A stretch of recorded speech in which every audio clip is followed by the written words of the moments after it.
Hello students, welcome back to my channel Shubham lecturer. जितने भी student इस बार 12th में हैं और जिनको बोर्ड एग्जाम 2023 देना है वो आज के इस वीडियो को शुरू से लेकर लास्ट तक देखेंगे, क्योंकि इस वीडियो में मैं आपके लिए लेकर आया हूं क्लास 12 केमिस्ट्री के उन सभी महत्वपूर्ण लघुत्तरीय प्रश्नों को जो आपके बोर्ड एग्जाम में लगातार पूछे जाते हैं और इस बार भी 99% चांस है कि यही क्वेश्चन आपके बोर्ड एग्जाम में आएंगे।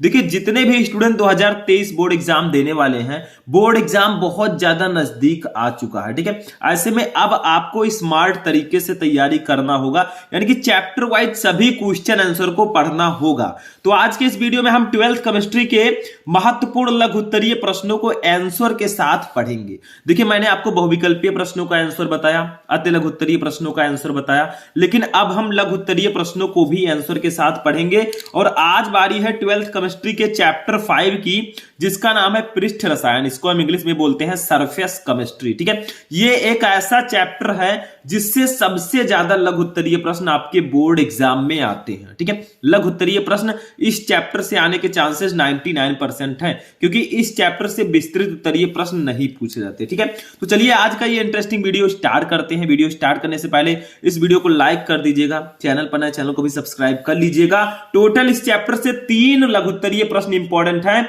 जो आपके बोर्ड एग्जाम में हर साल आते रहते हैं, रिपीटेड है। ठीक है, एक एक क्वेश्चन सबसे ज्यादा इंपॉर्टेंट है, तो तीनों क्वेश्चन को ध्यान से समझना है, कॉपी और पेन लेकर बैठना है और एक एक क्वेश्चन को नोट कर लेना है। ठीक है, सबसे पहला क्वेश्चन देखिए, जिस तरह मैंने लिखा है सेम ऐसे ही आपको बोर्ड एग्जाम में लिखना है। देखिए, सबसे फर्स्ट क्वेश्चन है, द्रव स्नेही और द्रव विरोधी कोलाइड को एक एक उदाहरण सहित समझाइए। ये 3 नंबर और 4 नंबर के लघुत्तरीय प्रश्नों में आता है, और केमिस्ट्री में जो सबसे ज्यादा नंबर के प्रश्न आते हैं वो लघु उत्तरीय प्रश्न ही आते हैं। ठीक है, तो आपको बिल्कुल भी इनको मिस नहीं करना है। देखिए, द्रव स्नेही और द्रव विरोधी कोलाइड को एक एक उदाहरण सहित समझाइए।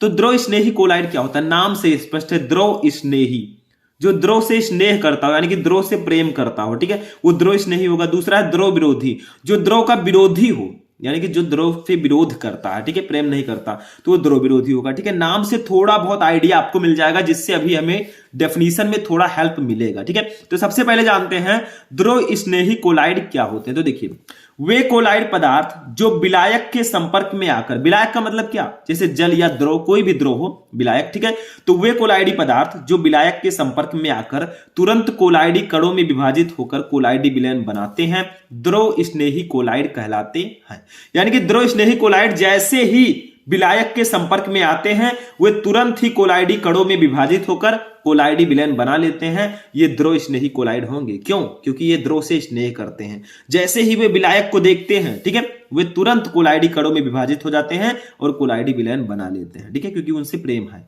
दूसरी चीज, ये समझाने के लिए प्रेम और जो है, ठीक है, ये समझाने के लिए मैं कह रहा हूं, ऐसा नहीं कि आप लिख दें कॉपी में यही सेम। ठीक है, आगे देखिए, इनको अवक्षेपित करने के बाद फिर से द्रव के संपर्क में लाकर सुगमता से कोलाइडी विलयन बनाया जा सकता है। यानी कि अगर मान लीजिए इनको हम अवक्षेपित कर दे, कोलाइडी कण में ये विभाजित हो गए। ठीक है, अब इनको अगर हम फिर से द्रव के संपर्क में लाएंगे तो ये सुगमता से फिर से कोलाइडी विलयन बना लेंगे। इस विशेष गुण के आधार पर इन्हें उत्क्रमणीय कोलाइड भी कहते हैं। ठीक है, समझ में आया? तो ये हो जाएगा द्रव स्नेही कोलाइड का डेफिनेशन। इसका उदाहरण समझते हैं, तो यहां पर हेडिंग डालिएगा खूब अच्छा सा, उदाहरण। ठीक है, जैसे मैंने लिखा है ऐसे ही आपको लिखना है ध्यान से। ठीक है, तो ये हो गया हमारा उदाहरण। अब उदाहरण में हम क्या क्या लिखेंगे, इसका उदाहरण क्या क्या है देखिए। सबसे पहला उदाहरण हमारा है जिलेटिन हो गया आपका। ठीक है, जिलेटिन, गोंद हो गया, गोंद, इन सबका नाम आपने सुना होगा। ठीक है, उसके बाद में स्टार्च हो गया, स्टार्च, प्रोटीन हो गया, ये सब हमारे द्रव स्नेही कोलाइड हैं। ठीक है, प्रोटीन आदि, ये सब द्रव स्नेही कोलाइड के उदाहरण है। वैसे एक ही उदाहरण आपसे पूछा गया था, लेकिन मैंने 4 बता दिया ताकि आपको बाद में परेशानी ना हो, ये आपको हमेशा के लिए याद हो जाए। ठीक है, तो द्रव स्नेही कोलाइड ऐसे कोलाइड होते हैं जो विलायक के संपर्क में आकर तुरंत कोलाइडी कणों में विभाजित होकर कोलाइडी विलयन बना लेते हैं। ये द्रव स्नेही कोलाइड कहलाते हैं। ठीक है, अब दूसरा हमारा है द्रव विरोधी कोलाइड क्या होता है। चलिए इसको जानते हैं। अब देखिए नेक्स्ट हमारा है द्रव विरोधी कोलाइड। द्रव विरोधी का मतलब जो द्रव से विरोध करता हो, ठीक है, वो विलायक के संपर्क में आकर तुरंत कोलाइड विलयन नहीं बनाएगा। देखिए वे कोलाइड पदार्थ जो विलायक के संपर्क में आने पर सरलता से कोलाइड विलयन नहीं बनाते द्रव विरोधी कोलाइड कहलाते हैं। देखिए द्रव स्नेही जो था वो विलायक से प्रेम करता था, द्रव से प्रेम करता था, तो जैसे ही वे विलायक के संपर्क में आता था वो तुरंत ही कोलाइड विलयन बना लेता था। लेकिन द्रव विरोधी में क्या होगा, ये विरोध कर रहा है। ये ऐसे कोलाइड होते हैं जो विलायक के संपर्क में आने पर सरलता से कोलाइड विलयन नहीं बनाते, ये द्रव विरोधी कोलाइड कहलाते हैं। और इन्हें अवक्षेपित करने के बाद फिर से कोलाइड विलयन में परिवर्तित नहीं किया जा सकता, यानी कि प्रायः कठिन है, अतः ये अनुत्क्रमणीय कोलाइड कहलाते हैं। इन रिवर्सिबल कोलाइड्स भी इन्हें हम कहते हैं, ठीक है। इसका एग्जाम्पल क्या क्या होगा, देखिए इसके एग्जाम्पल में आप लोग लीजिएगा धात्विक ऑक्साइड। जो धात्विक ऑक्साइड होते हैं वो इसके एग्जाम्पल होंगे। धात्विक या धातु सल्फाइड, धात्विक या धातु सल्फाइड या धातु सल्फाइड, ठीक है, ये सब द्रव विरोधी कोलाइड का एग्जाम्पल होगा। और आप लिख सकते हैं धात्विक हाइड्रोक्साइड भी लिख सकते हैं, धात्विक हाइड्रोक्साइड, ठीक है, धात्विक हाइड्रोक्साइड। अब धात्विक हाइड्रोक्साइड के अंदर जैसे आपका आ गया Fe, कौन सा हाइड्रोक्साइड आ गया, FeOH का होल थ्राइस, ठीक है, ये आपका धात्विक हाइड्रोक्साइड होगा। या आप धातु सल्फाइड भी लिख सकते हैं इसका एग्जाम्पल, ठीक है। कई एग्जाम्पल हैं क्योंकि एग्जाम्पल काफी ज्यादा आपको जानना होगा, इसमें से कोई एक ही अगर आपको लिखना हो तो एक भी लिख सकते हैं, ठीक है। धात्विक सल्फाइड AH2S3, ठीक है, आदि ये सब आपके द्रव विरोधी कोलाइड होंगे। तो द्रव विरोधी कोलाइड ऐसे कोलाइड होते हैं जो विलायक के संपर्क में आने पर तुरंत कोलाइड विलयन नहीं बनाते हैं, वो द्रव विरोधी कोलाइड कहलाते हैं। तो दोनों के डेफिनेशन में सिर्फ यही कॉमन है, एक ही चीज आप याद रखिएगा कि द्रव स्नेही कोलाइड ऐसे कोलाइड होते हैं जो विलायक के संपर्क में आने पर कोलाइड विलयन बना लेते हैं सरलता से, ठीक है। द्रव विरोधी कोलाइड ऐसे कोलाइड होते हैं जो विलायक के संपर्क में आने पर सरलता से कोलाइड विलयन नहीं बनाते हैं, ठीक है। बस हो गया, ये डेफिनेशन समझ में आ गया फर्स्ट वाला, ठीक है। तो ये आपका फर्स्ट क्वेश्चन था लघु उत्तरीय में इस चैप्टर से, जो सबसे ज्यादा इंपॉर्टेंट है, मोस्ट इंपॉर्टेंट, तो इसको आप लोग नोट कर लीजिएगा। चलिए सेकंड क्वेश्चन देखते हैं क्या है। अब देखिए स्टूडेंट नेक्स्ट क्वेश्चन हमारा है दूसरा, ब्राउनियन गति पर एक संक्षिप्त टिप्पणी लिखिए, यानी कि व्हाट इज ब्राउनियन मोशन। अब आपने पृष्ठ रसायन चैप्टर पढ़ा और ब्राउनियन गति को नहीं पढ़ा तो समझ लीजिए आपने चैप्टर नहीं पढ़ा, क्योंकि ये एक ऐसा टॉपिक है इस चैप्टर का जो सबसे ज्यादा इंपॉर्टेंट है इस चैप्टर में, ठीक है।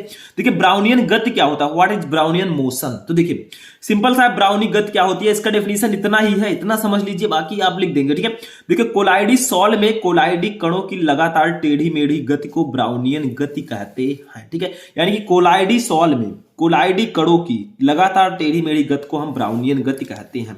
यानी कि जो कोलाइडी कण होते हैं उन्हीं की टेढ़ी मेढ़ी गति को हम ब्राउनियन गति कहते हैं। जैसे मान लीजिए ये एक बर्तन है, ये क्या है,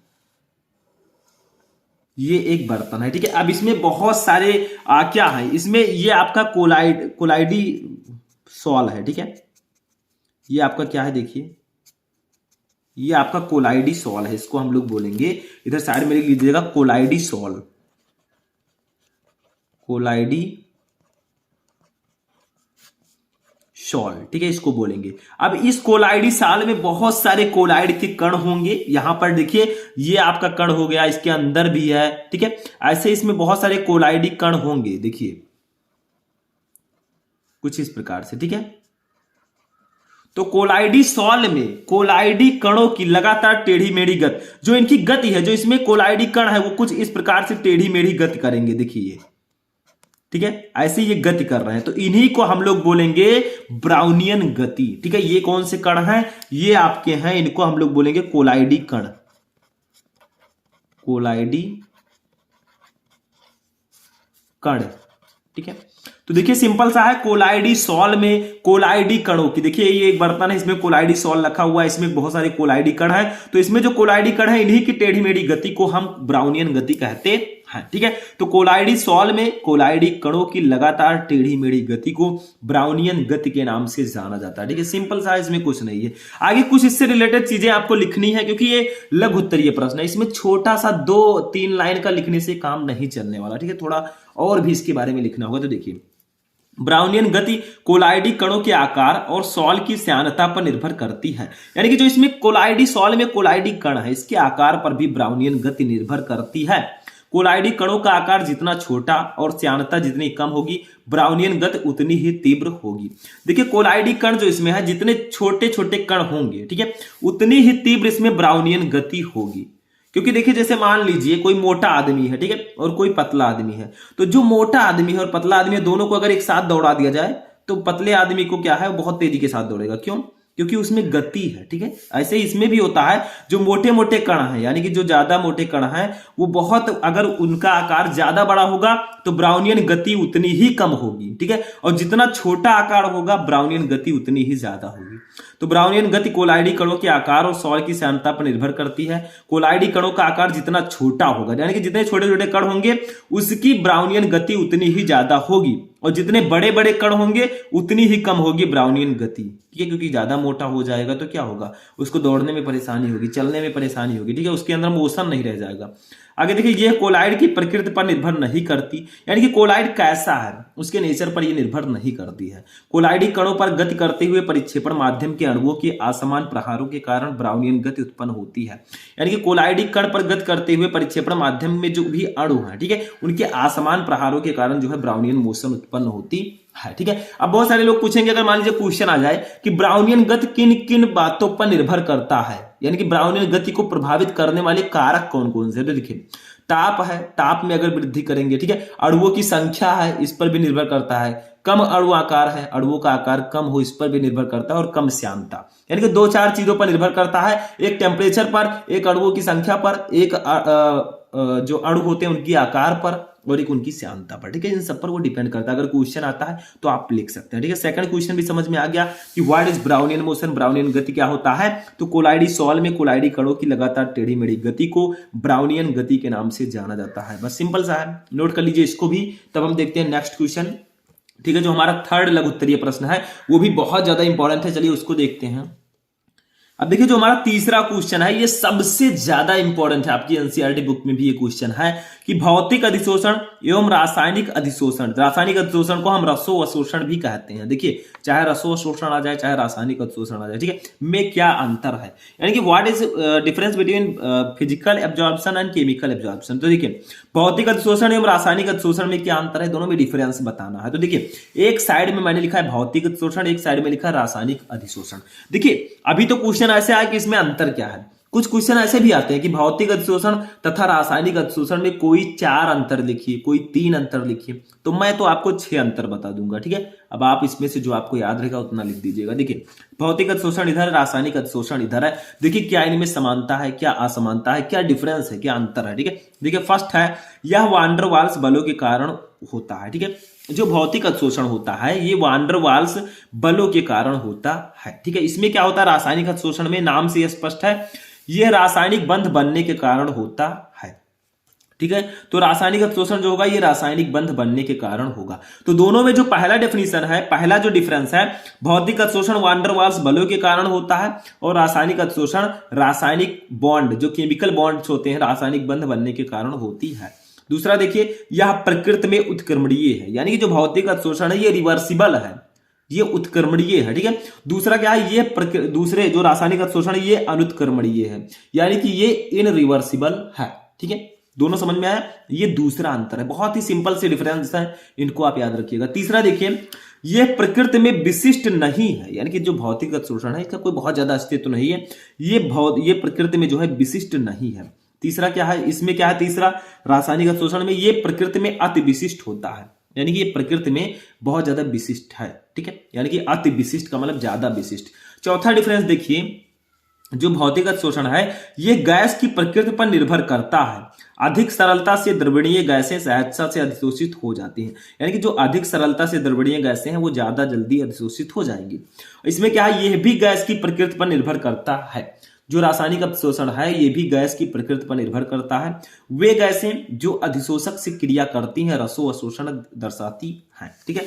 अब पांचवा जो डिफरेंस है देखिए इनमें अधिशोषण की एंथैल्पी 20 से लेकर 40 किलोजूल मोल इनवर्स होती है, यानी कि जो भौतिक अधिशोषण है इसमें जो अधिशोषण की एंथैल्पी होती है वो 20 से 40 किलोजूल मोल इनवर्स होती है। और इसमें रासायनिक अधिशोषण में क्या होता है, इसमें अधिशोषण की एंथैल्पी उच्च यानी कि 30 से लेकर 240 किलो जूल मोल इनवर्स होती है। तो जो एंथैल्पी है उसमें दोनों में डिफरेंस है, ठीक है। कितना डिफरेंस है, काफी ज्यादा डिफरेंस है, इसमें 20 से 40, इसमें 30 से 240, ठीक है। लास्ट वाला देखिए जो हमारा है, जो भौतिक अधिशोषण है, यह पृष्ठीय क्षेत्रफल पर निर्भर करता है, ये पृष्ठीय क्षेत्रफल के बढ़ने पर बढ़ता है। यानी कि जो भौतिक अधिशोषण है ये पृष्ठीय क्षेत्रफल पर निर्भर करता है, ठीक है। जितना ज्यादा पृष्ठ का क्षेत्रफल होगा उतनी ज्यादा अधिशोषण होगा, ठीक है, भौतिक अधिशोषण होगा, या पृष्ठीय क्षेत्रफल के बढ़ने पर बढ़ता है। इसमें क्या है, यह भी पृष्ठीय क्षेत्रफल पर निर्भर करता है, यह भी पृष्ठीय क्षेत्रफल के बढ़ने पर बढ़ता है, दोनों लगभग समान है यहाँ पर, ठीक है। तो ये 6 डिफरेंस थे हमारे भौतिक अधिशोषण एवं रासायनिक अधिशोषण में, ठीक है। अब इस चैप्टर में जो ये 3 क्वेश्चन थे लघु उत्तरीय प्रश्नों में, ये सबसे ज्यादा इंपॉर्टेंट थे। जो मैंने 3 क्वेश्चन बताई ये सबसे ज्यादा इंपॉर्टेंट है, बाकी के क्वेश्चन जो बचते हैं उनको भी आपको पढ़ लेना, मैंने आपको ऑलरेडी वो बता रखा है, ठीक है। तो आज का ये इंटरेस्टिंग वीडियो यहीं पर फिनिश होता है। कैसा लगा आपको ये वीडियो, कमेंट करके बताइएगा। वीडियो पसंद आया वीडियो को लाइक कर दीजिए, चैनल पर नए चैनल को भी सब्सक्राइब कर लीजिए। तो चलिए मिलते हैं किसी नेक्स्ट वीडियो में नेक्स्ट टॉपिक के साथ, तब तक के लिए जय हिंद।